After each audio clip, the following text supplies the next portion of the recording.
Dan Larson, welcome to the conversation. Hello. Thank you very much for having me. I'm honored to be here. Well, we are honored that you agreed to join us. We've been big fans for a long time. Yes, I think it's what Stalking you, you know. Yes. You choose to use that verbiage. Now, Dan, the chance that anyone listening to this is not familiar with you is very low. But in the next 30 seconds or so, could you give us a rundown of your entire career? Did you all the way back to the beginning? When Yes, I the beginning graduated of time. from college? No, even before that. Well, first, my parents got together probably right about 1975, I guess it would have been. And the magic happened, and a year later, there it was. For those who don't know me, Dan Larson, Secret Galaxy, formerly Toy Galaxy, YouTube channel. I've been a toy collector my whole life. I'm the writer and host of Secret Galaxy on YouTube. Post new videos every Thursday. We're pop culture, mini documentaries, that kind of thing. Used to be exclusively about toys and that sort of stuff, but then we branched out into cartoons, comics, video games, all the sort of tertiary, the things that sort of touch toys, and expanded from there. And it's been a fun ride, and we're celebrating. We got coming up on 10 years in April. A decade of Dan. Wow. That's amazing. Let's talk about that rebranding for a moment. So did you feel like sticking in the toy lane was too limiting? You just felt like there was more you had to offer the world? 100%. Yeah. It was at a point where, we were looking to grow. Both Greg and I, Secret Galaxy is a two-person operation, always has been. And we were looking to grow and reach a larger audience. And there have been several instances on YouTube where, different algorithmic stuff, different rules enforcement, issues with advertisers, whatever, where the subject matter of your videos can become problematic as far as reaching a larger audience. And so having the word toy in your name becomes an issue because a lot of those algorithmic things want to sort of associate you with kid stuff, right? Like you're for children, toys are for kids. We're not talking about adult collectibles. Adult collectible Galaxy just doesn't have the same kind of ring to it. So we had talked about it and decided that we'd go with Secret Galaxy, and then that also freed us up to get out of just doing toys. Now we can do movies. Now we can do board games. We can do books. We can do food. Whatever, Yeah. Do you feel like we made a mistake using adult in our name? Do you feel like the algorithm has decided that we are risque content? Could be. Could be. But it breaks. If you take that out, it busts up the acronym you got going on there. Well, I know, but I tried to put trap on a T-shirt and it got rejected, and they wouldn't tell me why. So I don't. From the beginning. Maybe a rebranding is in the cards. Huh. Interesting. Yeah, that'd be interesting to know why. Yeah. Well, you've given me a lot to think about. Well, thank you for joining us. I need Absolutely. to go get back to the drawing board. It's been great, guys. Wow. So terrific. Let's get right into it. So you and several others have decided that you are no longer going to tweet. You are no longer going to post on X, as it's called now. I call it Twitter. I call it Twitter. I think we all. Yeah. If you're sort of telling on yourself. If you call it X, you're like, wait a minute, where were you on January 6th? Just stupid. Talk about that decision. Talk about the last year or so of what happened to what was once my favorite platform on social media. You know what? It was never my favorite platform. I've always hated Twitter, and I was a very late adopter for Twitter. When did it start? Like 06, 07, somewhere around there, maybe.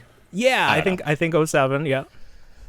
I don't think I joined until like 2012, maybe even later than that. I want to say, because I had two accounts going. There was sort of one account I started and then forgot about because I had stepped away for so long. And then the second account that was more associated with the actual show. And I just hated it forever. And it had nothing to do with the people that were there, the content, or the owners, or any of that stuff. I just didn't like the format. I didn't like the sort of trying to figure out who's replying to who and how the sort of conversation flows and stuff. I didn't like it at all. I've always been far more comfortable on Instagram. Instagram has always been my preferred social media platform, but even that is kind of broken now as far as what it used to be. So what do we do? How do we communicate with our communities now? Well, so we moved over to Blue Sky, and I don't know if you know this, but you're talking to one of the 1%ers. I was one of the first to move over to Blue Sky. Yeah, I was. Wow. I had a secret invitation. I have my little certificate that says I was in that 1% who went over first. And part of that was because my account had actually gotten locked on Twitter, and I was like, this sucks. Where am I gonna tell everybody what my cat is doing right now? Yeah. To put it somewhere. And then, so I had actually been sort of dual posting Twitter and Blue Sky for a while there. And then the election happened 2 weeks ago, and Greg and I were just like, you know what? We're done with Twitter. F this. Yeah. Just go full-time Blue Sky. And we're not the only ones. No. It's gotten very, very body over there. I still check it out of habit, but with the new terms of service and how they're like, basically we can use anything you post in our future blocks AI. don't mean anything anymore and all that stuff.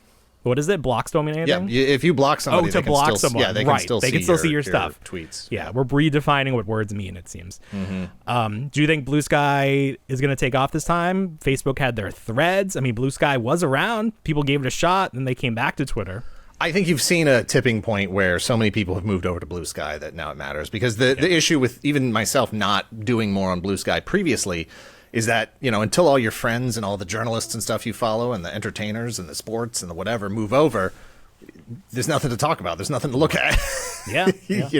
And so we needed to get to this tipping point where enough people just said, that's it, I'm moving over there. And now it's like, okay, well, that becomes the primary. You still look back every once in a while and say, all right, well, there's still like 2 or 3 people who haven't come over yet. So I'll keep checking them. Yeah. But for the most part, Blue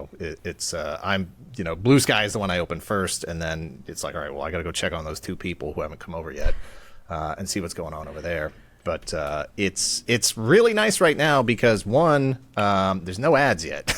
They haven't. Oh, that's right. They haven't reached the point yet where they're going to start monetizing it. That's going to happen eventually, and hopefully they'll come up with a better solution than most of the other social media places have come up with, and hopefully it won't become an algorithmically driven thing right now, because that's one of the just absolute refreshing things about Blue Sky right now. And this is not a sponsored spot. I'm just saying. Just a fan. No, I'm just a fan. Just a fan. We want more people if to Blue talk Sky to wants to send me some Blue Sky, that'd be great. I would share it with my friends, do a little spot for them. But will you get the butterfly tattoo? The Blue Sky butterfly? Next to the one I already have. Yeah, of course. Oh, you already have a butterfly. Yeah. You have a whole flock of them. Yeah. But right now it's just this throwback, right? Like it feels like social media used to feel like. Like I loved Instagram when it first was starting out because you open the app and everything's in chronological order, right? Yes. Like the people you follow right. in chronological order. That's how it is. There's no ads. And the block function on Blue Sky, where Twitter was like, oh, we're going to let everybody see your blocks, so blocks don't mean anything. Blue Sky, when you block somebody, it just absolutely nukes them. Like, they're just gone. Anything they've ever commented on your posts, it's gone. Nobody can see it. Nobody can see any interactions with you. They're just gone. You've already had to block someone on Blue Sky? I block people all the time. You have to block people. You have to. You have to. Social media is your experience. Yeah. It's not anybody else's experience with you. It's your experience. It's an individual thing. Mm-hmm. So block everybody. I'm still salty from when Shawn Michaels. Yeah, well, do it. If he's irritating you give it to him. We have the same account. You can't block me. We're the same account. Got to get your own account. Yeah, I'm salty. The likelihood of that happening? No, not very good. I'll have to make it for you and post it as you. Thank you. On Twitter, Shawn Michaels, famous WWE wrestler, blocked me. So I'm a little salty about the block feature. So I try not. I give people chances. You really it used to be a thing where it's like, you didn't want to give people the satisfaction, right? Like, oh, he blocked me. I got under his skin. And it's like, no, you're annoying. Yeah. And I wouldn't listen to this crap in person. So why should I take it online?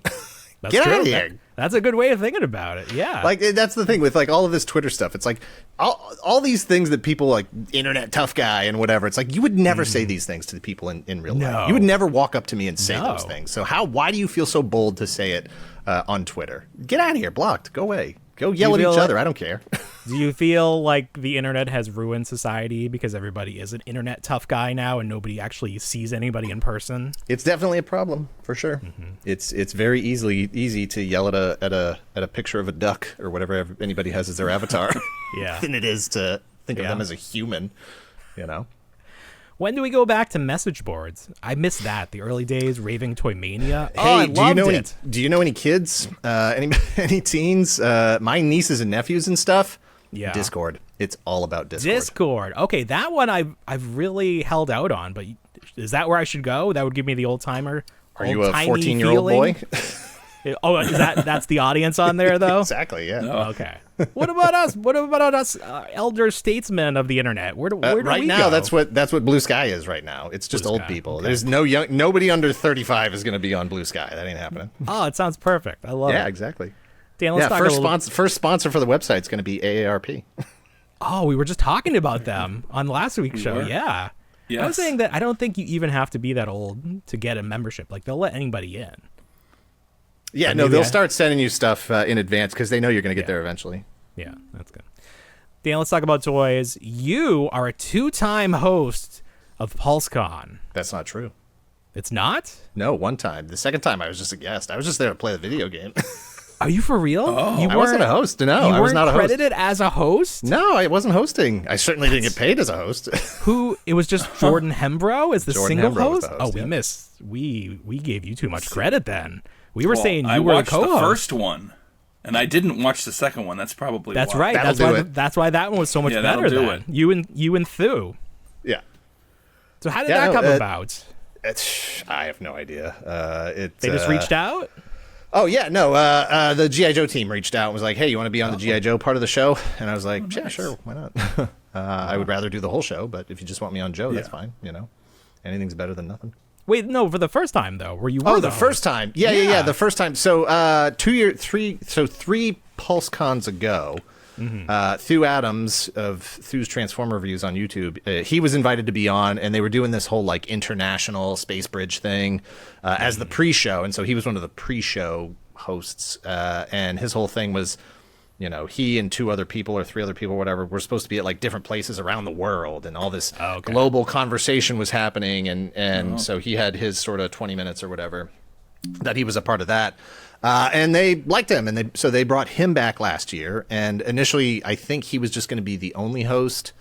And then they reached out to me and were like, "Do you want to come on and do some stuff?" And I was like, "Yeah, sure." And then just in the sort of pre-production process, they were like, "Why don't we just have him co-host? And then they can like banter and do stuff together and whatever." Yeah. And both Thu and I were like, "Yes, that sounds awesome." So that's what it turned into. And it went really great. And then Jordan Hembrow came this year. So I don't know. I'm not privy to any of those conversation, so I don't know what the decision was there. What was that experience like, though? Was it did you get to run around the Hasbro offices? We got a tour, but we didn't get to see anything secret. There's the sort of public facing parts of Hasbro, and then there's the red door, and nobody goes past the red door.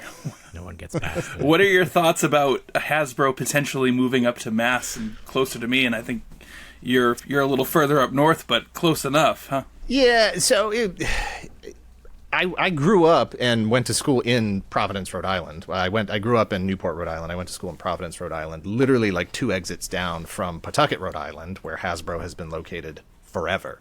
So there would be a certain nostalgic part for me that would be sad if they move out of that, Pawtucket address, and you look at any of those G.I. Joe card backs or anything from the day, Pawtucket, Rhode Island, Hasbro, Pawtucket, Rhode Island. Right. But, business. You got to do what's right for your business. So if it happens, it happens. And they'll be closer. And if I end up doing anything there, sweet. My ride's a little shorter. Sure. What do you think the benefit to being in Boston would be for a toy company? I don't know. I mean, maybe just access to. I'm sure with all that kind of thing, it's like which state is giving them the tax breaks, the employment tax breaks, all those kinds of things. Do they have access to more mass transit? Do they have who knows? Can they get a comparably sized facility for less money? I don't know. So Hasbro obviously was in the news. They're downsizing. They're in the process of again, cutting corners wherever they can be cut. They had some corporate speak in their press release, and we were trying to decipher what that actually means. What do you think the future of Hasbro holds? What are they going to try? What's going to work? And what will Hasbro look like in the next 10 years? Hard to say, because it's like, we the adult collectors tend to think we're the center of the market, right? Like, oh, Hasbro would make $1 million if they just made this Optimus Prime a little redder than the last time they made it. But I really, that market is just shrinking because we're dying. So all of us are getting older. Yeah, we are. We're dying.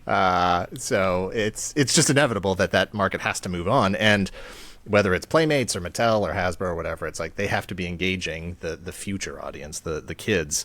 And it really becomes that, trying to solve that puzzle of what do these kids want? It was easy in the 80s. It was like, just roll out another action figure line, put another cartoon on, like whatever. They just keep buying the same stuff, keep doing the same thing. It works great. 40 years later, we're still, buying those things. But now it's like, they need to, I don't know that you have that same window of time that kids are into toys, right? Like it's sort of the pattern used to be like, 4 or 5 years old through 10, 12 years old. Then you move on, you start playing sports or whatever, and maybe you come back. I think that window is even shorter now as far as physical toys are concerned. Yeah. And that's not based on any data. That's based on my own observations. Nieces and nephews, friends' kids, whatever, various industry reports. I really think that there's just this smaller window of time where kids are playing with physical toys, and so you really need to be more in that video games, downloadable apps, whatever. I don't know what kids like.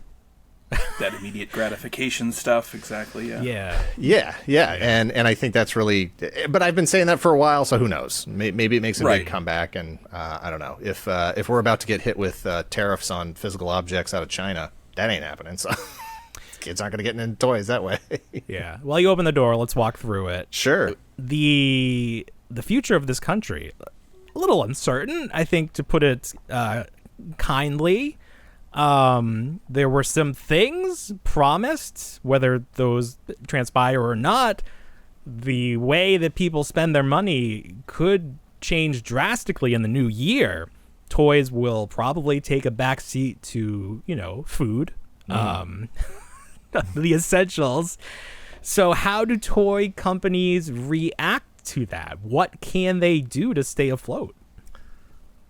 We'll see. I honestly, hey, do you remember how it was right after the pandemic and all the shipping lanes were all messed up and all the product was behind and everything was just delayed and it's going to be worse than that. If the things that were promised actually do go through, if everybody understands how tariffs works and whatever.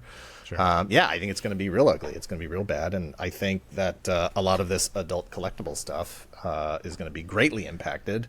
And, you're not going to be facing the same problem of, there's 10 different lines I want to collect. It's going to be like, well, there's 2 things coming out this year, period. It's not 2 things I'm interested in. There's 2 things. That's it. A or B, which do you want? Yeah. Do you think that adult collectibles have an opportunity because the people who buy them seem to just have unlimited funds? Like just seeing how many Ninja Turtle items, seeing how much Mondo can get away with charging for these toys, for a $250 Joker set from McFarlane. Do you think there's a chance that adult collectibles become even more important because those will be the only people with disposable income? Yes. Possibly. That's a lot of uncertainty, I think, is what we're saying. It's hard to say. Know. I have to assume that, all these executives and marketing people and whatever are doing their due diligence now to figure out what they can what the workarounds are, can they move factories? A lot of stuff has been moving out of China, heading over to Vietnam. Is that still going to be the same? Are the tariffs going to be have the same kind of impact if they're in that country versus this country? The idea that that kind of manufacturing is going to come back to the U.S. because of it is just absurd. That's just not going to happen. If it did, it would take a decade to get it rolling again because you just don't have the supply chains of all the materials, the plastics, the screws, all the physical things that go into making these toys. All of that stuff is there. It's not here, and it's not going to suddenly come around overnight because prices went up 20%. It's just not going to happen. We're just going to pay more for them. Right. And so I think Hasbro and all these companies will be a lot more selective about what kinds of things they put out, and I think a lot of licenses could drop off. Underperforming or low performing licenses would be cut, and I don't know that anybody would pick them up because what are you going to do? You know, some third-party company is going to pick up Ghostbusters and do what with it? You know? Yeah, I don't know. Well, as a Power Ranger collector, we got a sneak peek at what it's like because Hasbro cut them first, and at least Playmates picked it up. But you know, they're not going to be catering to the adult collector like Hasbro did. Not the same way. I would be surprised. I would definitely look at their Ninja Turtles as an example of what they would do with Power Rangers. Mm-hmm. Power Rangers and Stranger Things crossover. I mean, maybe that would work. Maybe they'd be okay.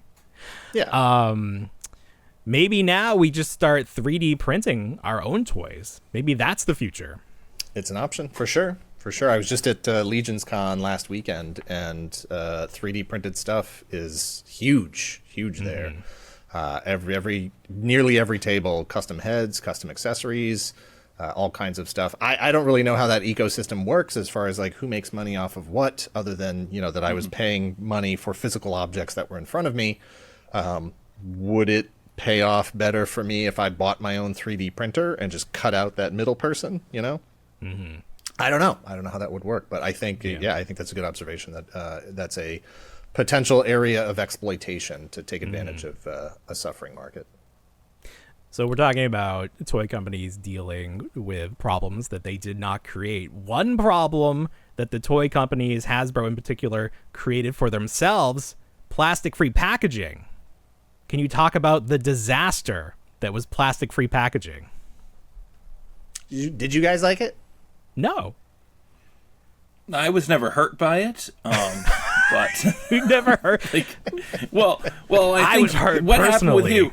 Personally, you bought some stuff and you had some swap pieces. I don't think I had some ever swapped encountered out that. pieces. Yeah, but Yes. also I like to display Yes. mint in card, mint on box, and that it's ugly. You don't even know what's in there. You really didn't know. Well, so, yeah, I mean, you know, the market's changed over the decades and stuff. I always found it to be silly because, one, look at vintage packaging, like Mask. Let's just take Mask, for example. There's no plastic on those packaging. It is a completely sealed cardboard box. Mm-hmm. You don't know what's in there. It could be toast. Who knows? You're assuming it's toys because, you know, traditionally you open that box and there's toys in it, but you don't know. Graded mint samples could have the wrong stuff inside. We don't know. Mm-hmm. So I found it silly because vintage packaging works that way. Now, obviously, I'll acknowledge that over the years things evolved, things changed, and packaging, especially in package collectors, I don't care. All the packaging goes right in the trash as soon as I get the thing. So it didn't matter to me. But I understand the plight of the inbox collector who said, you know, I've got 25 years worth of figures that I can see what I have. Like part of being able to resist the urge to open it is because I can see the thing, you know. Mm-hmm. That said, I would always get annoyed when, you know, it's like, it's still in the package. It's still mint, and you're still complaining about, like, the corners, the scratch, the slightly off paint on the thing. It's like, it drove me crazy. I didn't mind plastic-free packaging. I thought it was great. I applaud the attempt to do something that is positive for the environment. I do not like the fact that the savings weren't passed on to the customer because I'm sure that packaging was cheaper. Yeah. And I think that would have gone over a little bit better if the price had gone down and not stayed the same. I don't like accessories in the trays, swords, guns, spears, any long accessories.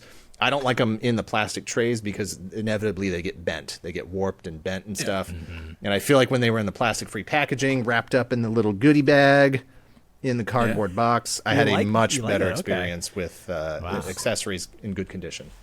Huh. Well, that's interesting. But we did see sales decline. Do you feel like that was tied directly to the plastic free? I think it was, and I think that's an issue of Hasbro not recognizing who their actual customer base is and what their customer base wanted.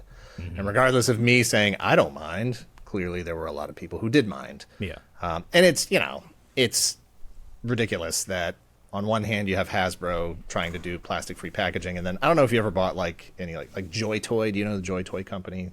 Right now they're doing like a lot of the Warhammer figures. Yep. Their early figures, like the first stuff they were releasing, like the Space Guys and stuff, I don't know what the names of the lines are. It would be like the figure in a plastic box, in a plastic box, in a plastic box. Like they were like using up all the plastic that Hasbro wasn't like using. the old Big Macs. They just had all of them in there. Yeah, it's like you look at one company that's doing it this way, and you're like, Hasbro, I don't even know. Even you, Hasbro, with everything that you produce, I don't know if you're making a dent in this. You know? That's a good point. Or you look at those like mystery balls, like Zuru. Oh my god! If you've ever opened one of Right. those. Every little piece has its own packaging inside. My wife loves the mini brands Oh, stuff. yeah. Oh, yeah. And those are just a packaging. Like, Yeah. one of those undoes 8 months worth of plastic-free packaging. Exactly. I feel bad opening it. I got to go plant a tree to make up for this. It's ridiculous. Yeah. The amount of plastic in those things is It's pretty just out of ridiculous. control. Yeah. Like, it's already, right, you already feel weird as a toy collector being like, I'm trying to recycle plastic even though the thing I'm buying is plastic. it is plastic. That's a good point too. Yeah. We should just be able to turn in our old toys, melt them down, make new toys. Don't say that. There you go. What? So we've talked about growing up, the things that we liked keep coming back. Ninja Turtles, Ghostbusters, G.I. Joe keep being recycled. We're finally starting to get some other lines recycled. Nacelle bringing back Cowboys and Moo Mesa, some other favorites. Do you think Sectars? Do you think we've run out of toys to recycle? Because it doesn't seem like we're trying anything new. No, it's just it's that nostalgia environment. It's that, minimum risk. It's that, no company wants to take any risk on anything. And it's way harder to introduce something new than it is to just try to mine nostalgia, which we've been doing for the last 25 years. Yeah. just constantly. It's the MCU, it's Transformers, it's Star Wars. Nobody wants to, it's too dangerous and too risky to press into something new. That said, I don't know if Cowboys and Moo Mesa is less risk. I don't know. I don't know if that had the fan What the base. formula I remember is on seeing that. them. Hey, look, I applaud them for getting those things into Walmart. That's a task. That's pretty crazy. Yeah. I don't know what sales are going to look like. Well, I know there's a RoboForce cartoon on the way. Yeah, Nacelle, they're doing. It's the Nacelle verse. So it seems like all of the properties they own are gonna like have a big Royal Rumble together. They're all gonna interconnect somehow. Yeah, it's what you always dreamed about, right? Sectars Right. and Cowboys and Moo Mesa. Finally. Finally, somebody read my journal. Yeah, it's interesting. It is interesting. These smaller companies seem to be popping up all over the place. Do you think that we'll see more of that? Do you think we'll see less of that? What does that depend on? I hope so. I hope so because, the stuff that excites me the most about action figure collecting right now is stuff that's being done primarily at these smaller companies, whether it's Spiro Toys with the Animal Warriors of the Kingdom. I'll put, Four Horsemen's Mythic Legions in there, even though to me, they seem like they're approaching, big company status, even though they're still way far away. Just on my shelf here, I've got, Boss Fight Studios, Sorozoic Warriors, the Savage Crucible. I know you guys talked to William Post recently.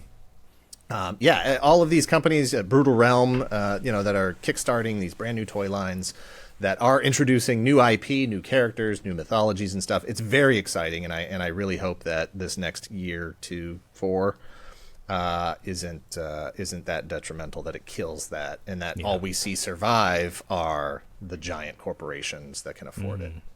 That would be sad. It would be sad. We need to support the little guys, I think, wherever we can. But there's becoming so many of them. That's always my question. It's like, your dream is to make toys, great, but my dream is to have enough money to pay my mortgage every month. I can't spend it all on toys. It's a golden age of collecting. If you like the traditionals, you want 10 more Optimus Primes, you're going to get 10 more Optimus Primes this year. If you'd rather experiment with something new because you're all maxed out on Optimus Primes, check out some Mythic Legions, build some custom figures and move around. Try different things and see what you actually do and don't like. It is hard. I definitely try to support as many of them as possible just because I like what they're doing. But like you said, it starts to pile up and you got to make some decisions. I can't be a completist with any line. Right. Is there a toy line from the past that hasn't returned that you'd like to see come back?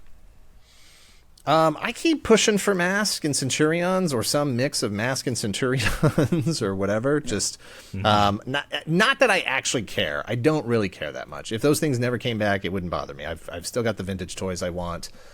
There are enough lines out there that are doing similar type things that it doesn't really matter if they actually came back, those specific names, those specific vehicle designs or whatever.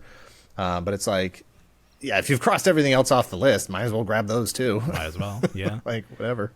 Well, we've seen toy influencers get into the toy making game. Mad Hatter kickstarted his own He-Man inspired character. Is that something you think about? Flipor, yeah. Is that something you think about? It is, yeah. We dipped our toe into our own sort of proprietary figures this year. I took the very simplest way because I'm very impatient and just said, hey, other people have already done the work here. Can I just put my name on it? Can I paint it a different color and put my name on it? So we had, I've been friends with Jesse DeStasio at Toy Pizza for years, and he had thrown it out probably 2 years ago, like, hey, if you ever want to do anything, like, let's talk. And so we finally had a conversation about it. And same thing with Rocom Toys, who do Mighty Maniacs. I just last year, it was like, or earlier this year, because it's been a while. Earlier this year, our first stuff came out. So late last year, we started working on this, and it was like, you know what? As far as Dan Larson is concerned, as far as Secret Galaxy is concerned, I don't know how long this window is going to stay open of being able to do this, being able to write for YouTube, post YouTube videos, and have that be my full-time job. I'm getting old, and I don't know how much longer people are going to want to listen to me talk about this kind of stuff. So it was like, you know what? Let's see if we can actually, collaborate with some of these friendships that we've made over the years, and see if we can't throw some stuff out there and start testing the water to see if people would be interested in that kind of stuff. And so we released the Darkhawk figure, which was a character I created when I was 13 years old with Toy Pizza, and then the Mighty Maniacs figure we made, SG-01, was inspired by our logo, which is the sort of skull and the laser tag helmet that's in the background of almost every video we've ever made, where you can see the background. Just sort of became our official mascot. So we did those two figures. We did a third that we just put out at our first ever convention, SGX, Secret Galaxy Expo. Yeah. And the response has been very positive. And so, yeah, I've definitely been having some conversations, and we've been looking at the potential for doing something more elaborate than just repainting somebody else's figure. Nice. You mentioned that this is your full-time job.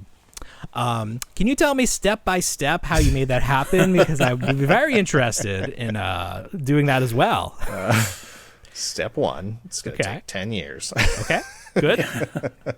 Sounds good so far. You got 5 in so far, Paul. You're good. You're getting there. Yeah, we're good. We're good. Halfway there. I have 18 roommates, so my rent is very low. Now, really, all it was I think for us, we hit in this. I'm going to say we hit at the right time, because while things I think were more profitable before we started, before we started, you used to be able to sign up for, YouTube revenue sharing. And it was this whole like sort of guarded process. You had to apply and get vetted.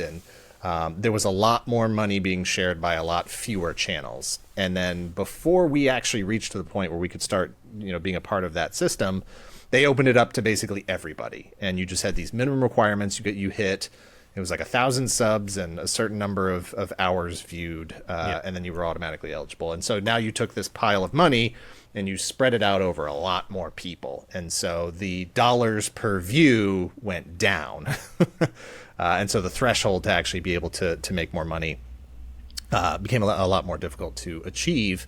But I will still say, like, we got in before it got too bad, because it got worse, right? Like, there's even more, especially through the pandemic years, where a lot more people discovered the kind of entertainment that was available on things like YouTube and streaming services. And then now there's TikTok, and there's Facebook video, and there's all these other video platforms and social media services that people can upload to and make some kind of money off of. And so I think we were able to sort of safely establish our audience, and an audience that seemed to like our videos, at a point where we could then sort of go full time, both of us be full time, and we're not living like kings or anything. but Sure. but my threshold for what I need to be able to go full time and not work whatever jobs I was working prior to this is very low, and Greg's is even lower. So once you sort of start to embrace that, I'm not going to say minimalist with the amount of action figures that are on this shelf right here, Right. but once you sort of start to reprioritize, your life and how you live and stuff, and you start making some sacrifices here and there because you want to do this kind of thing, it becomes possible. I was always a fan of G4 and Attack of the Show, and I always thought, that was video games. Let's make an action figure TV network. Give Pixel Dan an hour, give you an hour, make it happen. Do you think there's any version of this future where something like that could exist? It could. I don't know who would put it together. For years, I want to say Pixel Dan used to be part of a larger network of shows and stuff, and that's where a lot of his videos used to end up. I want to say it was him. Maybe Shartimus might have been in there, but there was at least this sort of connected network of different channels and whatever back then.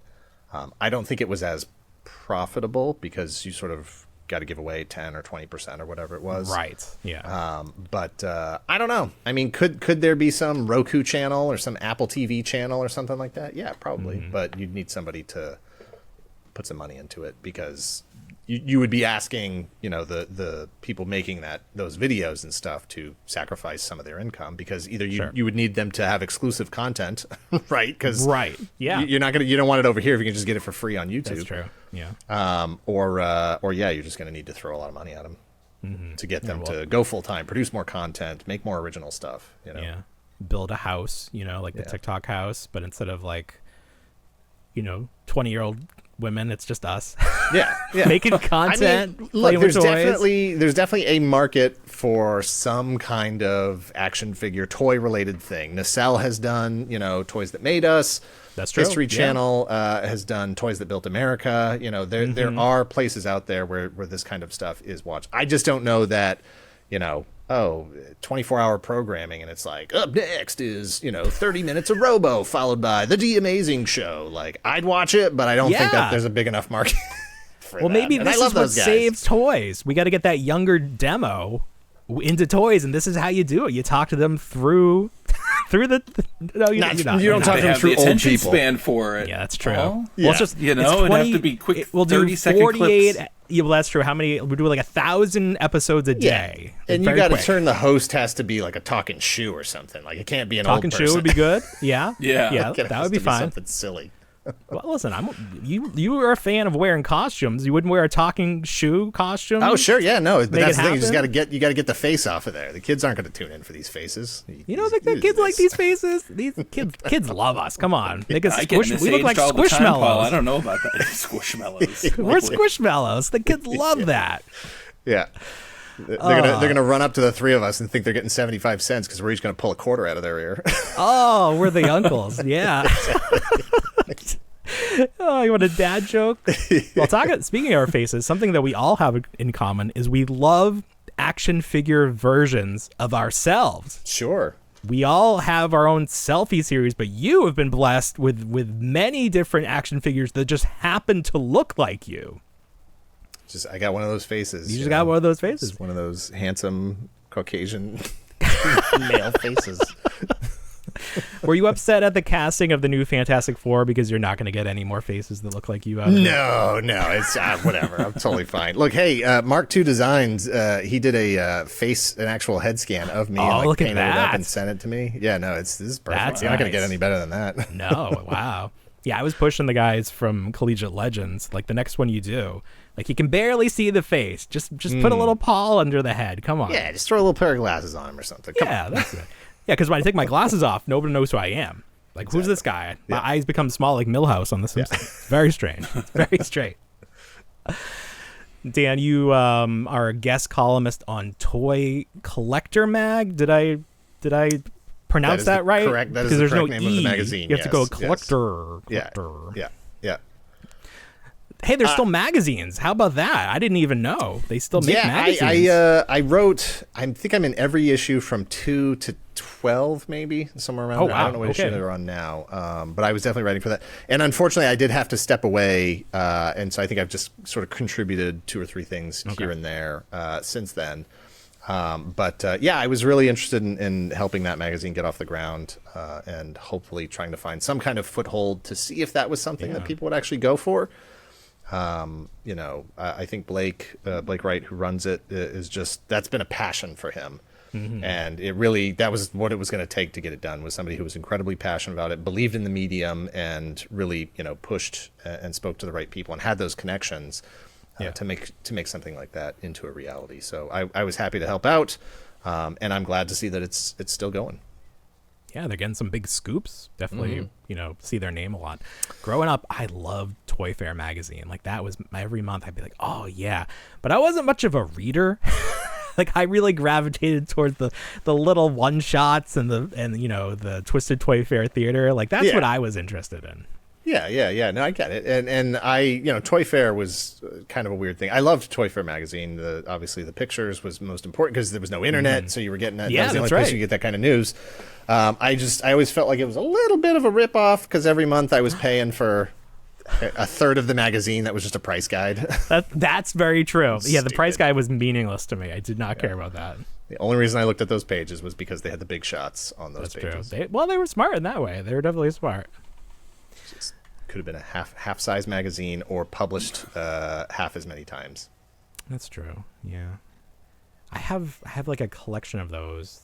Like, whenever my mom visits, which is coming up in a couple of weeks, she'll bring me like a suitcase full of stuff from home. And one year she brought the Toy Fair magazines, and I was like, oh, I flipped through them for like 5 minutes, and I was like, all right, that's good. They're very quick to make your way through them, because like as you said, like 30% is the price guide. Yeah, I was a dummy, and not since I couldn't tell the future, I had actually just offloaded like all of my Toy Fair magazines and all of my Wizard magazines. I had the entire run of both magazines as they were coming out. I had subscriptions to both, so I had every single one. I had all the special editions, whatever. And I did not know at the time that we were going to start a YouTube channel about toys and pop culture history and all this other stuff. And so I had sold off. I kept maybe 10 special issues of each. Like, oh, I love this cover. Oh, this is one where they talk about this toy. And so for the last several years, I've been sort of rebuilding my Toy Fair and Wizard collection because. And it's become more of a problem, and it's becoming more and more of a problem every day, where the internet is less and less reliable in terms of actual research, historical research, because things get paywalled, things get deleted, things get archived, and you no longer have access to them. And AI is just making soup out of everything. So more and more we find ourselves really looking for either physical copies of stories, articles, interviews, those sorts of things, research materials. Newspapers.com has become an invaluable source for us to be able to look back at contemporaneous quotes, interviews, analysis, those kinds of things, to get us just away from what the internet is becoming. Well, you mentioned it. You are one of the top voices, at least on my feed, against AI. Tell us why AI, as if you can't tell already, tell us why AI is a bad thing in general. So AI, first off, I think is too broad a term for what we're talking about. AI can be anything from the predictive text in your texting app, which I'm fine with, right? Like, sure. Yeah. I'm trying to type hello in the dark, and it's like I'm typing letters, and it's like, are you trying to write hello? And so it just puts in hello, like idiot. Like, I know what the next word is here. You've typed it a million times. So I don't have a problem with that kind of AI. Right. But the other end of the spectrum is like fully autonomous humanoid mechanisms who can paint and dance and drive cars and, run for Congress. And it's like, OK, well, there's a lot in the middle there, and a lot of that isn't actually a realistic thing that exists yet that can actually function in society. But people are investing money as if it is, or as if it's already here. And that sucks. But then at the same time, we're at a point where artists, I don't know if you know this, artists don't make a lot of money. Really? Yeah. What? Writers. That's Right. That's shocking. Yeah, news. I don't know if that's what you guys were like building up to or anything, but I have a degree in art and I've never had any money. Okay. It really sucks. Interesting. And it's unfortunate that the one of the things that makes us human, the ability to create art, the ability to express ourselves and improve our abilities and learn and grow and share communities of storytelling and history and all these things. That's the first thing that these people wanted to put AI in for. Like, let's just chop all this off, and whatever tiny smidgen crumbs of money you guys were making, we're just going to kill that and take it from you. And then all these jobs at the bottom that are just people are barely surviving and people barely living this, we're going to kill those jobs too. It's just like, okay, well, all that's happening here is again, this pool of resources, this pool of money that exists it's now even more of it is just going to fewer and fewer people. And it's not good and it's not healthy for society. And you can say all day long, it's inevitable, it's the future. It's like, it doesn't have to be. It doesn't have to be. We can say no. We can not embrace these things and not use them, I think what really drove it home for me is when you go to Google image search, and at least half of the images you get back are the AI slop that you mentioned. And you have to take a second and be like, wait a minute. These are not actual images that exist. This is not what I'm looking for. But at some point, that'll be all there is. Yeah, I opened up, I think it was Spotify the other day, and I had never seen the button before. And it was a button that was like, try it out. And it was basically like, what kind of music do you want to listen to? Mm-hmm. And the idea with the prompt was that you would describe it, and then it would just compose music for you. Yeah. Is that what you want? Yeah. Like, is that what we want? Is that what you want as a consumer of music? And I have found myself, that I definitely, when I'm writing, when I'm doing research and stuff, I definitely like to listen to electronic, sort of ambient music, no lyrics or whatever. I just, to have something sort of in the background. Mm-hmm. But more and more I find myself wondering, was this done by a human? Is this just some robot just somebody wrote an algorithm and it's just making this looped track, and how do I feel about that? Do I want to go find an artist that I know how far down this do I need to go to make sure I'm vetting every single product that I'm trying to, use to make sure it's fully created by a human, right. and what tools were they using? So we got to sort of pick and choose our battles, because it is, unfortunately, a certain degree of it is inevitable, and you're not going to be able to get around with it. Like you just said, anything you Google right now, it is automatically plugging that into an AI search and delivering you the results. Yeah. And it happened so fast. Like, in the last 2 years, this all happened. Like, we were not ready. The movies about AI, we were looking for a muscle-bound Terminator coming at us firing. We didn't think that our Google searches were going to be the problem.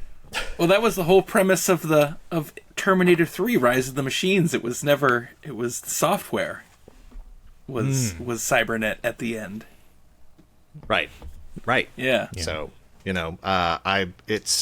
it is distressing to know that this technology is if it's being tested on us, not even tested, if it's being deployed on us against our will on everything, YouTube, Google, Spotify, any app that exists, Photoshop,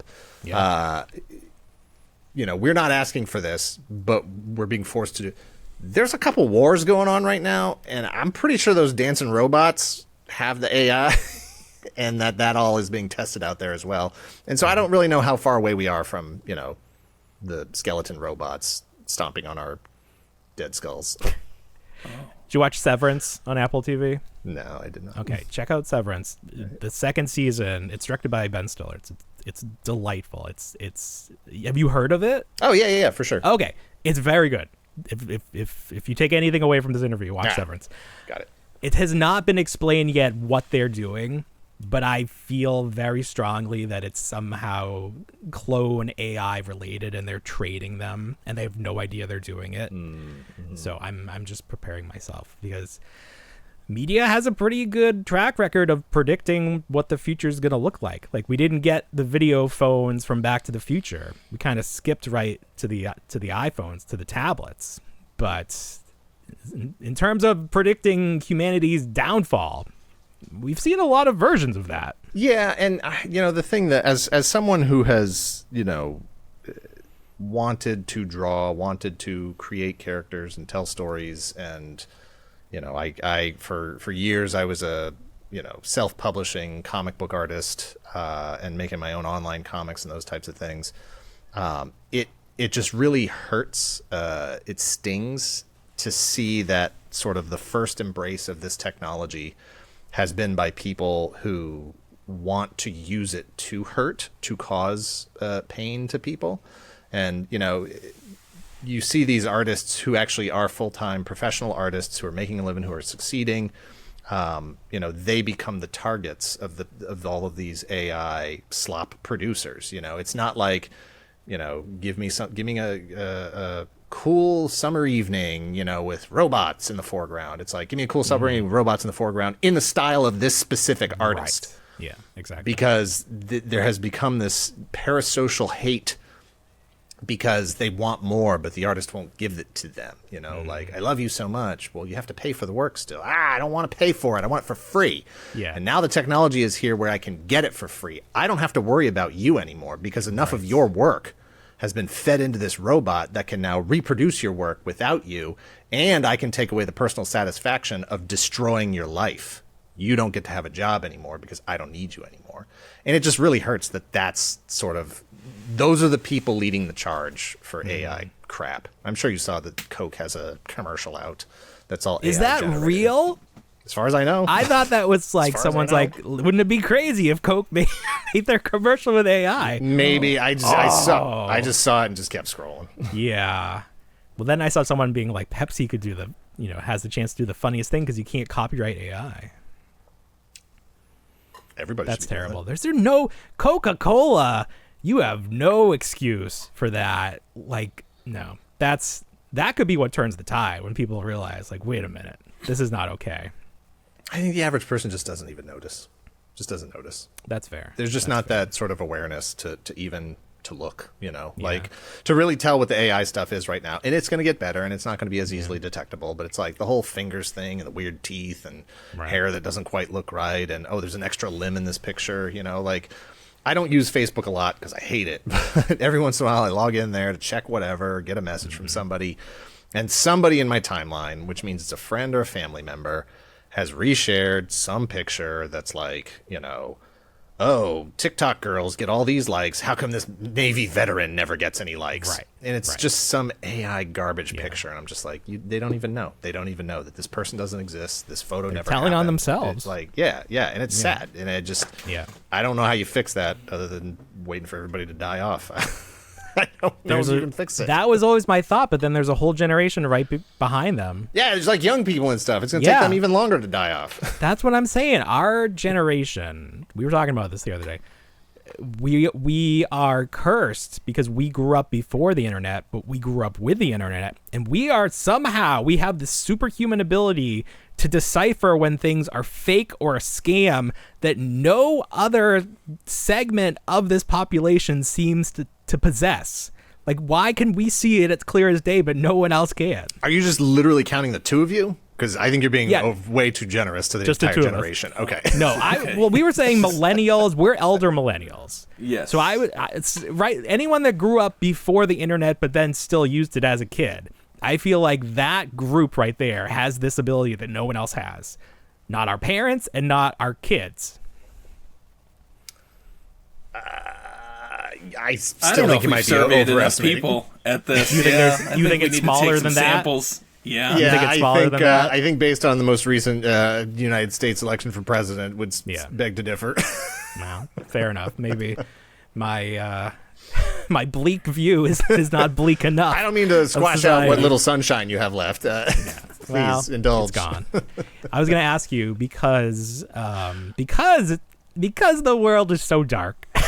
Do you have any positivity that we can point toward in this new era we're about to enter? What can we do to get up every morning and say, like, if only we can do this, maybe things will be okay?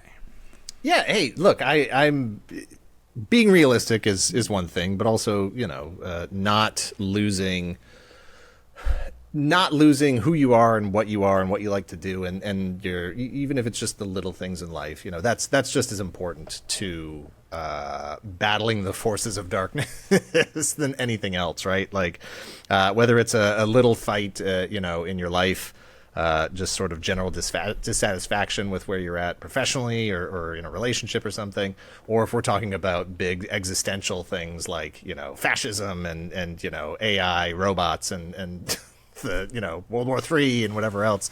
It's like you still have to cling to, you know, the things you like, the things that actually make you happy, even if it's something dumb. I just posted a picture of my cat caught a mid yawn and, you know, put the song from Frozen 2 over him because it looked like he was singing, you know. And it's like, it was a dumb little thing that made me laugh. And, you know, as long as you can still retain those kinds of things, then that sort of darkness can never fully envelop you, right? Like, that's part of the mission, is to make you no longer feel even those little bits of happiness, and to give up and to give in, and so all of these terrible things can just, you know, run rampant over your life and your friends and your family and your community. And so, hey, so the election happened, and, you know, that week is supposed to go to Legion's Con. And I was like, why am I going to go to Legion's Con? This is stupid. Like, it feels pointless, you know, like, I'm just angry at everything and feel, you know, like I can't even trust anybody anymore. It's voted like a bunch of idiots. Right. Yeah. But then I was, you know, I gave myself a day to sort of like recover, mourn, whatever you want to call it, grieve. Sure. And then it was like, all right, I'm in a better headspace. I actually got some sleep. And so I went to Legion's Con on Friday, Saturday, and Sunday. And that was the thing, you know, a lot of people that I read and follow, journalists, you know, experts on authoritarian governments and autocracy and that sort of thing. You know, one of the things that they talk about is it's all about community. It's about maintaining your relationships, both with your, like I said, the things that make you happy, but then also the people in your community that you can trust and rely on and make you happy, and you share in good times and bad times and all those sorts of things. And that was the vibe. That was sort of the vibe at Legion's Con. You know, like people would just say like, hey, you know, what's going on, man? Like, what does all this mean? I'd be like, you know what? Just step one is this community, you know, like, let's all just enjoy that we're doing this silly thing. You know, I'm looking around for the best painted rabbit head to put on my night body. Like, up your butt, fascism, you know. Well, Dan, we are so happy to share this community with you, and we are glad to you know, we look to you as the most professional action figure influencer. So we thank you. And where can people learn more about you and see your amazing work? We're at Secret Galaxy on YouTube. I'm Toy Galaxy on Instagram. Find me on Blue Sky, Dan Larson. We post videos every every Thursday at 5:00. And we just put up, last week was last week was a compilation, because we decided to skip a week in production, you know, because of that whole thing. Fair enough. But before that, it was the history of muscle. That video is doing great. This week we've got the history of Monopoly. I was not prepared to write that video last week, but I came out swinging this week. So history of Monopoly will go up Thursday. I don't know when this goes live, but it's up for patrons right now if you want to check it out, or YouTube members. There you go. Dan Larson, thank you so much for joining us. Absolutely. Yes, thank you. Thank you for having me.